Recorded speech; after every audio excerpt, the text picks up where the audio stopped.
Hey, everybody. It's Friday, 2 p.m., December 19th. We got a lot to get into on this live stream. I'm Uriah Kaiser. I'm the founder and publisher of Potomac Local News. We've got a lot to cover. As I just said, we've got stories from across the region, Fredericksburg, Stafford, and Prince William County and Manassas. We're starting today in Stafford County, where a supervisor was arrested again on a similar charge. This the twice in the past 2 months. We'll get into that and her response to our article on the arrest. Her same day she was recognized for her service to the Stafford County Board of Supervisors and to the residents of Stafford County. Plus, we've got Stafford's Christmas parade coming up tomorrow. We'll have the details on that. We've got to look at Fredericksburg's plans for higher density housing and what that means for shopping centers and places you might drive by every day. And we've got action happening now at the Innovation for Prince William out there by, at best, 2 silos right there just outside Manassas. So stick with us. A lot to cover. We're glad you're here on a Friday.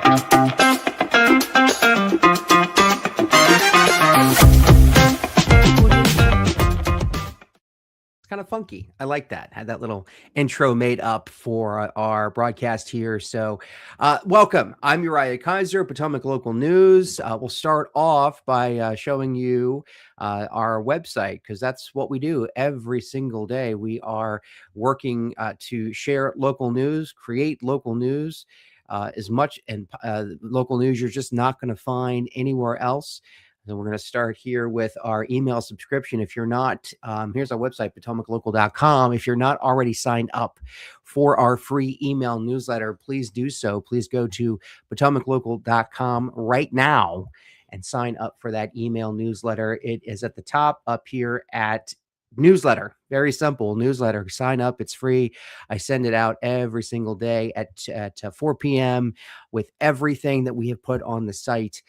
Just about everything. And I think we can't fit everything that we put onto the site into our email newsletter, but it is a great way to get the news out to you, easy, right to your email box. And of course, if you want more information, want more local news anytime, go to potomaclocal.com and click on our website to see what we've posted within the past hour, day, what have you. It's all right there. But this email subscription is a great way to keep up. And if you want more videos like this, if you're watching on Facebook, please like and subscribe. Thank you to the more than 22,000 Facebook subscribers that we have. If you're watching this on YouTube, thank you very much. We're on our way to 1,000 YouTube subscribers.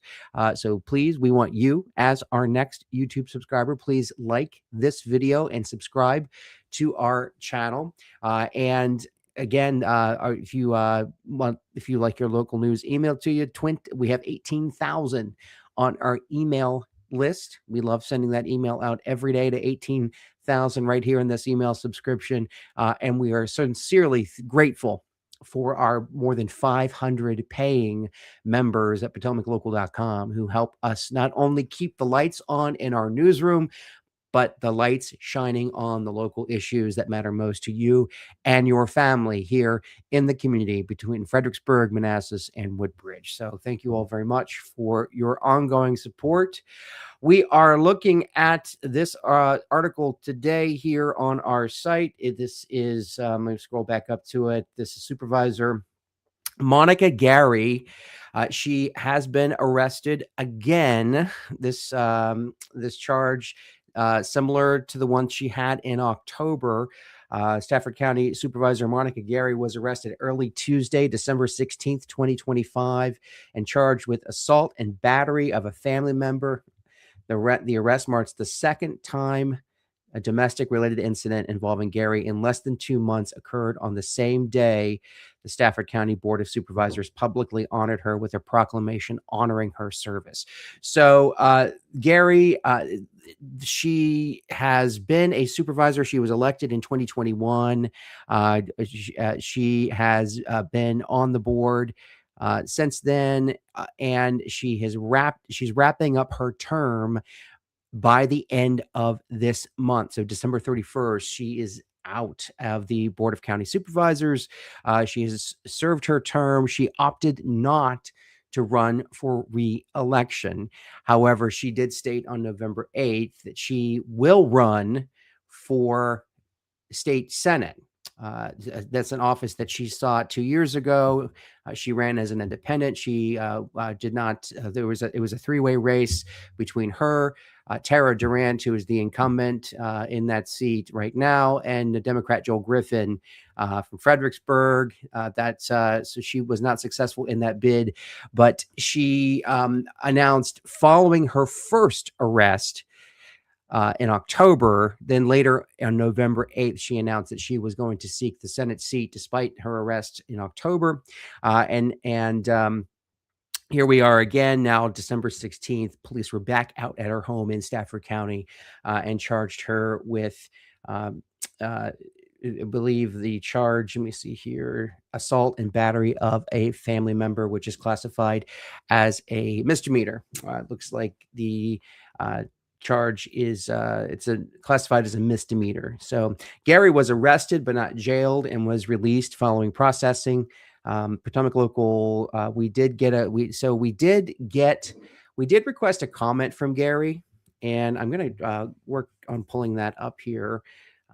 So we did, and she commented on our article. Don't you love cat photos? She did comment. There we are. We're live. Commented on our article, and I do want to share that with you because I think it's important. There we go. To get her response to all this. And her, like I said, so and you can read this at our Facebook page. She commented on Facebook, facebook.com/Potomac Local. And so she says that she contacted law enforcement because she believed she needed protection and assistance. She says, she says that she is experiencing domestic violence. I was arrested that morning, despite being the reporting party. So she says she called police to her home, and then was arrested. Following the arrest, law enforcement referred me to the local battered women's shelter, which has now been done on 2 occasions. I've been in constant contact with Empower House, which is a local nonprofit in the Fredericksburg region. I will not litigate this matter in the press, nor will I engage in speculation with distorted headlines or incomplete reporting while this matter is pending. So back to the article here. The incident, first one, October 18th, also at Gary's home. She was arraigned on that on November 7th. The case was scheduled now for February 19th, 2026 in Stafford General District Court. In October, the report noted alcohol involvement in the presence of a juvenile. This go around, the report that we obtained here at Potomac Local News does not note that. It was only domestic violence with a family member on the most recent report that we obtained. And so all of this comes on the same day that Gary appeared at the Stafford County Board of Supervisors meeting, where she was presented a proclamation for her service to the board. She was praised by her fellow board members. Chairman Deontay Diggs on the Board of Supervisors said she saw issues in her community and wanted to find solutions, and noted that she often spoke for those who have no voice. In her acceptance remarks, Gary reflected on power, accountability, and responsibilities of elected officials. So she's saying, quote, "When you have power to any degree, you should wield it in a way that benefits the people around you, all of the people around you." She added, "The real power that we have is inherent in us as human beings, and we all have it. Please see us as people, but also hold us accountable."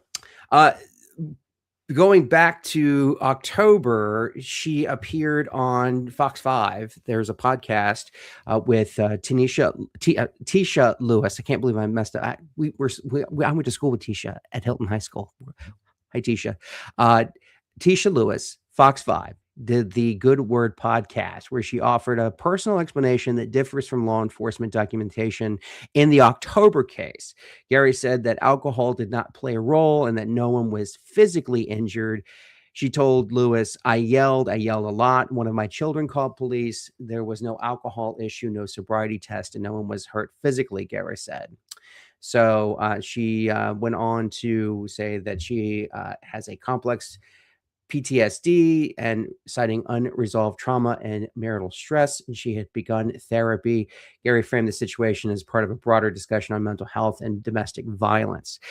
When Gary was running for this seat, she made no bones about the fact that she is a former stripper. That's how she paid the bills when she was younger.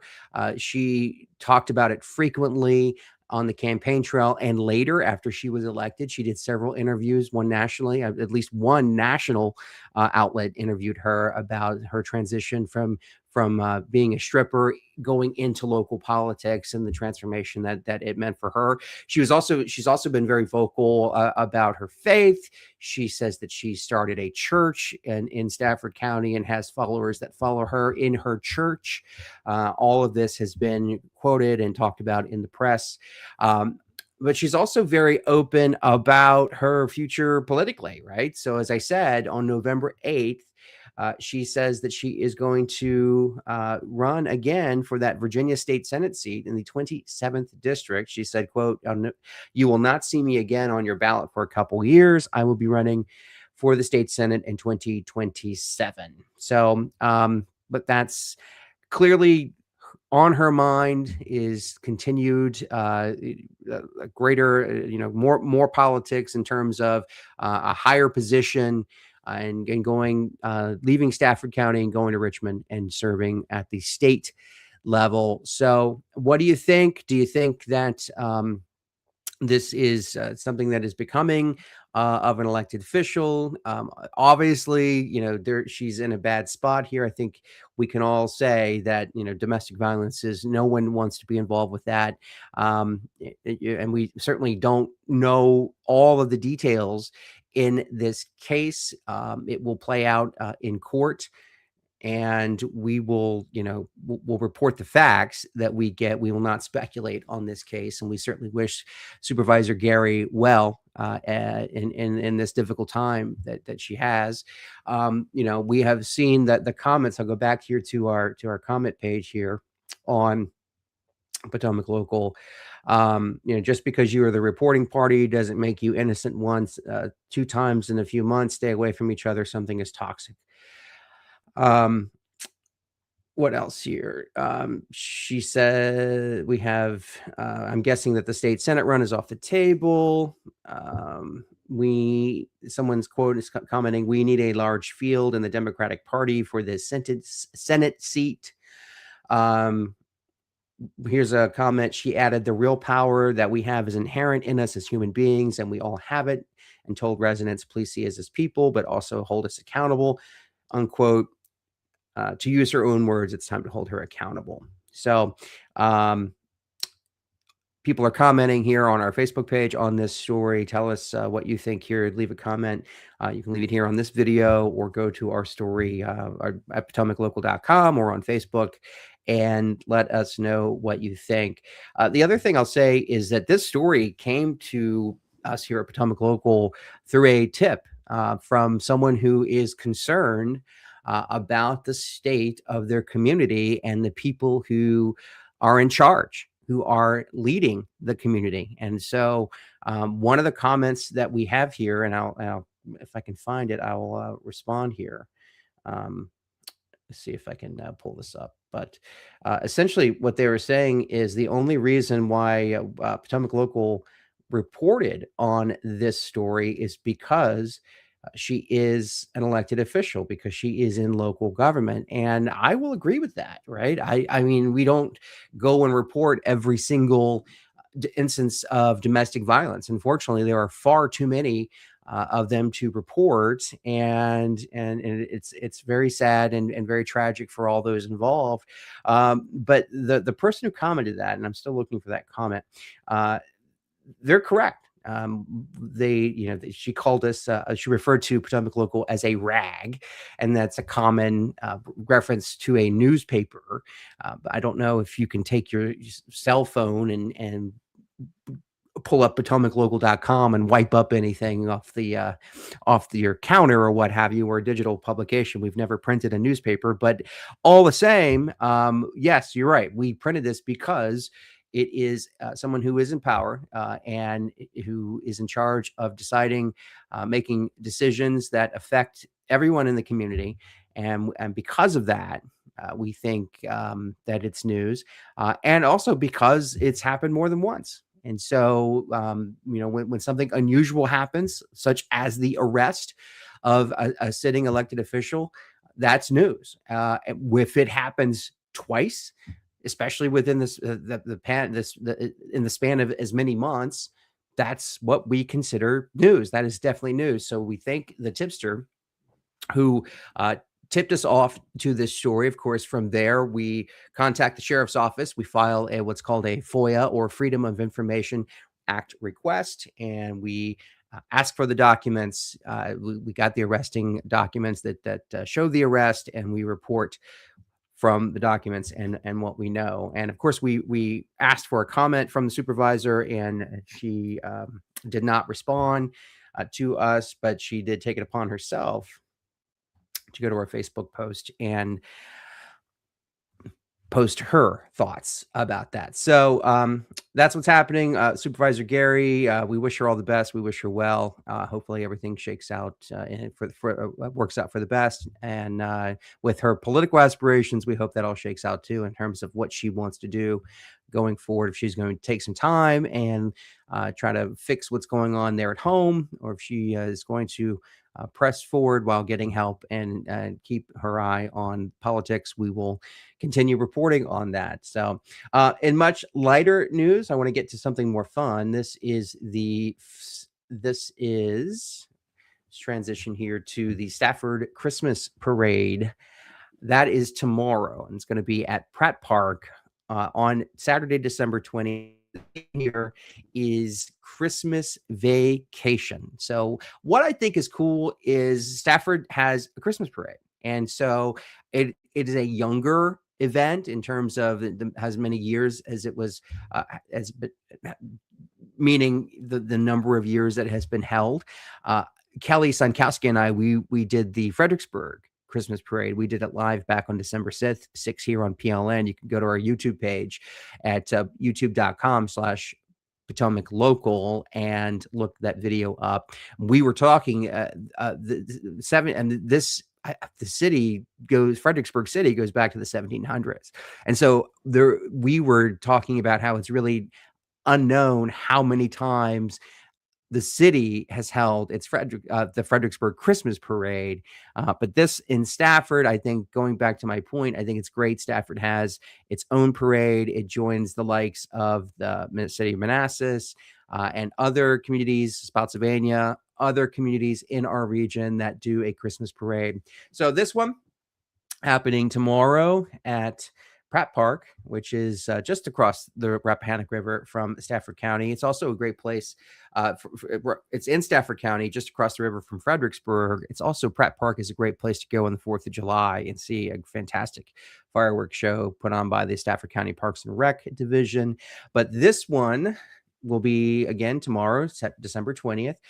Bringing holiday cheer, festive floats, and community spirit to the heart of Stafford County, presented by the same people who do the Stafford Fair. And yes, if you're not aware, Stafford County does have a fair.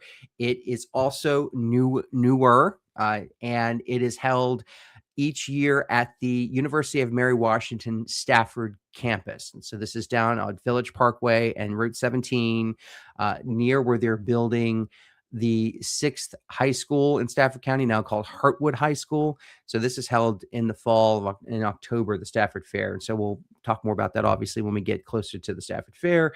But tomorrow's parade, 3 p.m. Organizers encourage spectators to arrive early to secure parking, grab food, and claim the best viewing spots. Parking is something to be aware of, because the Pratt Park itself will accommodate only handicap parking. General parking will be available at the nearby YMCA on Butler Road. And so from there, you park at the Y, and then you walk over to Pratt Park from there. The parade begins at 3 o'clock, and so pedestrian access to Pratt Park will have up until 2:45. So that'll be there. The parade will be held rain or shine, and the procession will be led by the American Legion Honor Guard, followed by public safety agencies, community organizations, schools, local businesses, and novelty entries. I do believe we have some numbers in this article that we had 55 parade entries, and about 750 members will be participating in that parade. So go ahead and like this video if you like a Christmas parade, if you plan on going to this Christmas parade in Stafford. Maybe you went to the Manassas Christmas parade or the Fredericksburg Christmas parade or another Christmas parade that was held in our region over the course of the past month or so as we lead up to here to Christmas. Like and tell us, what did you like best about the Christmas parade that you went to? What was your favorite float? What was your favorite organization? And why are these traditions, why do you go? Why do you enjoy having them? Some people might say, parade, it's cold this time of year. Why would you do that? You can watch watch Netflix instead. Why would I bother going outside and doing that? And so, I mean, personally, I'll tell you, it's because if you really want a sense of community, if you really want to see your neighbors and see the vibrance of what being in downtown or being wherever your parade is held, being at Pratt Park and being around your neighbors, especially at the holidays, it is so awesome just to just go out there and wave and smile and cheer. It is a very special feeling. So that's Uriah's view on why we should have these Christmas parades and why they're so much fun. And I know, in Fredericksburg and covering in Manassas, tens of thousands of people I have seen come out to these parades. So they are great for community. They are staple events, and so it's so cool that Stafford has one that they are working on. So I want to go now to back across the river into Fredericksburg, where we are reporting on the discussion that the city council held earlier this month. And so what they're looking at is they want higher density housing in the city, which means they want taller buildings, more apartments, more housing types that will get more people into a smaller, denser area in the city. And so what they're looking at is they've completed a study, and they're looking at redeveloping shopping centers on routes 1 and 3. So the route 1, it runs north and south right through the city, right parallel to I-95. And route 3, very, very heavily traveled route, east-west route that goes through the city and then out into Spotsylvania County and then across the Rappahannock River into Stafford, and then so on down toward, if you're going east, you're going down toward Colonial Beach on Route 3. It's a very heavily traveled thoroughfare. So the Fredericksburg City Council was presented a corridor redevelopment strategy to reposition aging commercial shopping centers along Route 3 and 1 as key sites for future housing as the city runs out of undeveloped land. The discussion focused on potential zoning changes and redevelopment tools to enable higher density mixed-use projects along major corridors while steering growth away from established neighborhoods. With greenfield development nearly exhausted, and I think that's key. So Fredericksburg has very little open space left to develop. And so if you're looking at some of these neighborhoods, where, as a matter of fact, we had a conversation on here on PLN last week with former city councilor Matt Kelly following this Fredericksburg City's Planning Commission's vote to not I recommend approval of a data center complex on the Hilton tract of land. And so this is land that is, if you're on Route 3, right at Interstate 95, where you can get on going north, it is on the if you're going on I-95, it's on the on the right-hand side. And that tract of land goes from Route 3 up to Cowan Boulevard. And they were looking at, first of all, they were looking at putting a VA hospital there some years ago. That VA hospital has since been built in 4 Mile Fork in Spotsylvania County. And now they're talking about doing a data center there, which it could still happen. The city council could still look at this and approve this project despite the objection from the planning commission. But it is one of the few, my point is, one of the few developable pieces of land in Fredericksburg City that's left.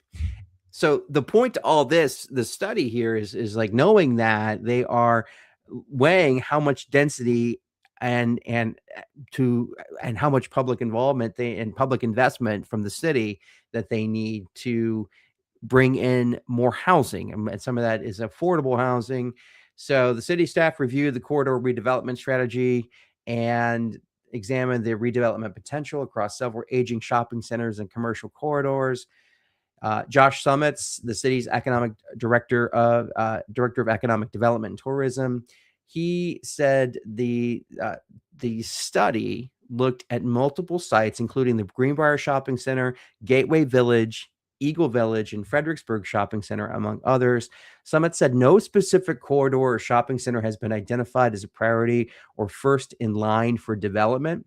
Instead, the staff and council's discussion aimed to outline the types of redevelopment costs, infrastructure investments, and residential densities that may be necessary to implement the recommendations in the Phase 2 report. So as part of this presentation, staff shared a high-level conceptual redevelopment scenario illustrating what higher density development looks like, which is up to 40 units per acre. The example included considerations such as building height, structured parking, open space, and infrastructure needs. And Summit says the master plan scenario was designed to help council members visualize the scale of change and types of improvements required rather than propose specific project or site. So you can get more about this on our website right now, potomaclocal.com. We are reporting this for our members. Can get the entire article. Please consider becoming a member and supporting local journalism in our community. Go to potomaclocal.com and click on members and become a member to access this entire article. But it looks like the city is going to have to really answer some tough questions if they want to bring this type of development, 40 units, apartments, homes, dwellings. They always use that word dwelling. But in layman's terms, very well could be an apartment or a condo, 40 per acre. They're going to have to figure out where to park cars. They're going to have to figure out, where are the ancillary businesses are going to be, how close they're going to be, if they're going to walk, if they're going to drive, if they're going to take a bus to get where they're going. There's a lot being talked about here, but the fact is they're talking about it. So this is another step in Fredericksburg developing up versus out, because again, they're out there. There's very little space for them to go out, and they're looking at building higher densities and going up. So it's important to note no votes or motions were taken. This was a work session the other night. This was, I believe, the December 9th work session that they held, the city council held prior to its open meeting. Both meetings, the work session is open to the public if you want to go sit and listen to what they have to say. Typically, there's never any back and forth at these meetings, but during work sessions, there's no comment time.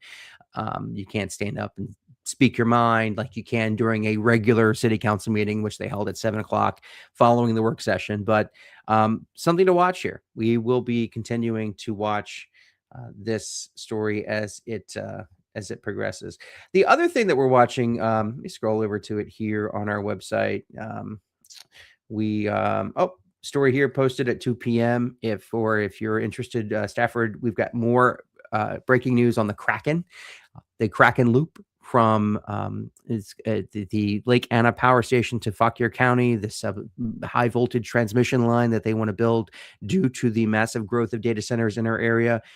Stafford continues to press for a public hearing with not only their local officials in Stafford County, but also with Dominion. So we've got some news on that right now at our website, potomaclocal.com.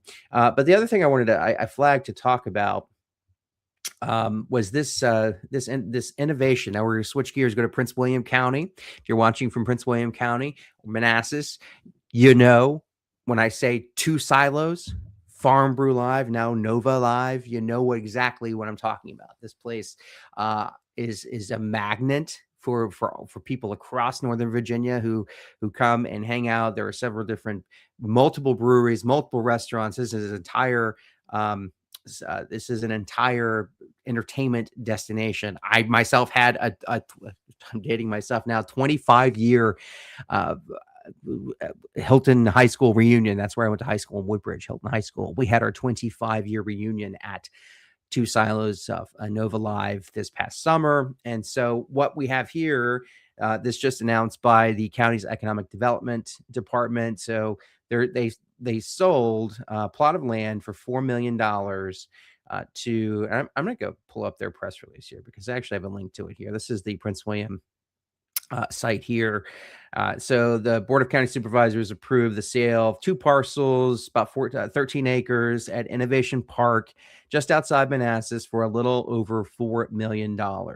St. John's Properties has been approved to purchase the land and propose to develop 100,000 square feet of tech flex buildings representing $20 million in total investment. So this park here, this Innovation Park, that goes back to 1997 when the county bought up all of this land outside the city of Manassas, near the Manassas Regional Airport, and essentially decided that it was going to, through various processes and picking winners and losers, essentially, they were going to bring the types of development, economic development that the county wanted at the time. And at the time, it was big flex space, kind of what they did here.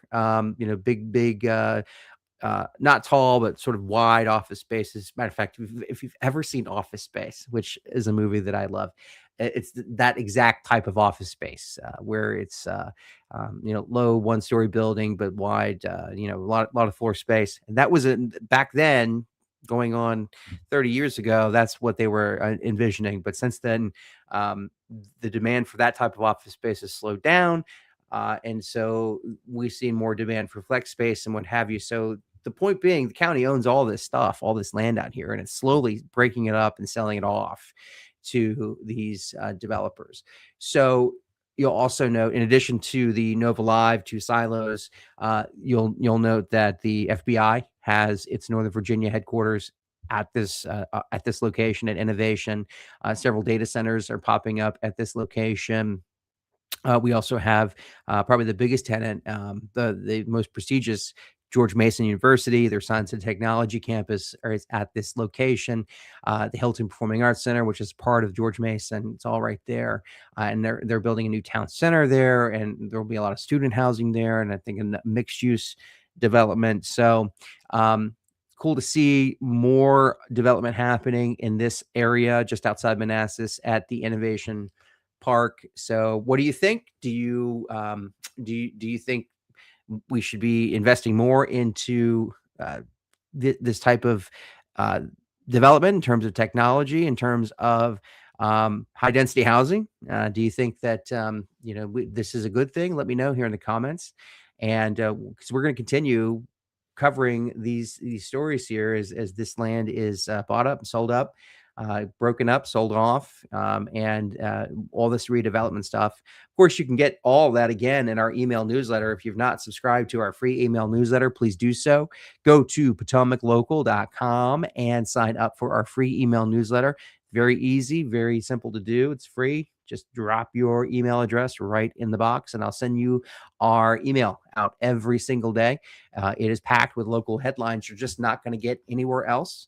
And you'll be more in the know than you were the day before, because you'll be getting our headlines and you'll be seeing what's happening where you live, from Fredericksburg, Manassas, and Woodbridge. So that is the rundown of what's happening on our site. We certainly appreciate you watching here, reading there, commenting here, liking there, all of that good stuff. Tell us what you plan to do. You guys going to do anything fun for Christmas? Are there any favorite Christmas movies that you're going to pop in and watch over the Christmas break here? I know we've already watched Elf, Home Alone here at my house I have two small children. So very, very, very fun. I think we've watched several sort of cartoon kids Christmas movies. I can't recall them all, but in terms of the movies, those are some of the ones that we have watched. Also excited to tell you that on Monday, this coming Monday, which I believe is the 22nd. Let me see if I can pull up my calendar. Let's see here. Monday, the 22nd. Yep, Monday the 22nd. Prince William County Supervisor Yesley Vega is going to come on with me and talk about what's happening in Prince William County. They just approved more than 1,000 new homes in the Vint Hill corridor. And we'll talk about what that may mean. We talk for the that which is now dead Rural Crescent. There's no, but it seems to this was the final nail in the coffin for what was for years a protected area in Prince William County that developers could not develop, could not bring in water and sewer, could not build traditional neighborhoods on because it was an area that you had to build 1 acre per one home per 10 acres, and the homes had to be on water and septic. But here, this has clearly changed, and we'll be talking with the Supervisor Yesley Vega, about that and whatever else is on her mind. We'll have her on a Monday. So as you settle in for your Christmas break, we'll still be working. We'll still be telling you what's going on where you live. So please like and subscribe and hit that notification bell if you're watching on YouTube. Therefore, you get that notified when we are live and we do post new videos. So thank you so very much. You guys have no idea how grateful I am to have your support, not just here at the holidays, but throughout the year. I am so grateful that you take time to send your news tips.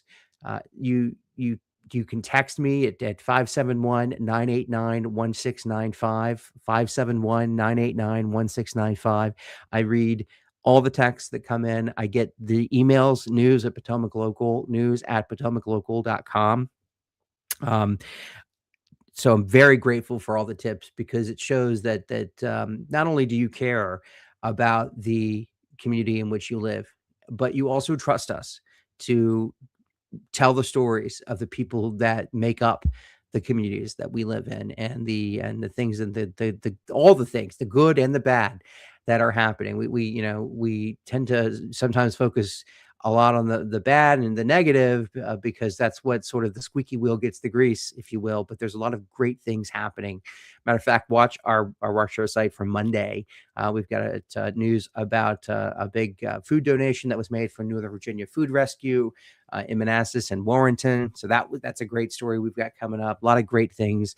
And it's the holidays, right? It's Christmas. So we're trying to keep the news light as possible as we can going into the holiday season. But I'm grateful for you reading us all these years. We're 15, we'll be 16 years old in 2026. I'm so excited about being 16. That's my favorite number. Don't ask me why. It just is. It's been a thing. 16 is my number. I think it goes back, an odd story. It goes back because in 5th grade, I had a coat rack where I went and King Elementary School in Dale City. Now remember this. I had a coat rack and I hung my book bag on it, my coat. I was in 5th grade and I was coat number 16. And then the next year I was locker number 16 in middle school transition. And then I was like, wow, okay. So I was 16 there, 16 there. So it just kind of stuck. I don't know, 16. I like it. It's a good number. It's just kind of always been a good number. So at any rate, happy holidays, Merry Christmas, Happy New Year. If you are, this is Friday, this is going into that long Christmas break, that long winter's nap, if you will. This is, you may not be checking us a lot. Of course, you may be checking us more frequently if you get bored, if you get tired of stuffing yourself with holiday cheese and wine and the family, you get bored with them, we'll make sure that we'll still have good local news for you to keep up with. And send us pictures, please. We'd love to see your pictures. You got a picture of your Christmas tree, your house. Some if you go out, if you're going to the holiday walk of lights, if you're going to Stafford Christmas parade, if you go to, there's a great place that you have here right on our site, and I'll give them a plug because they are a sponsor here. They are this is Maple Tree Farm, and you can go and check them out this weekend. They are in Warrenton, and they're just a fantastic place to go see lights, to bring the family. It is just a great place. They have Santa photos. I believe they have Santa photos coming up this weekend.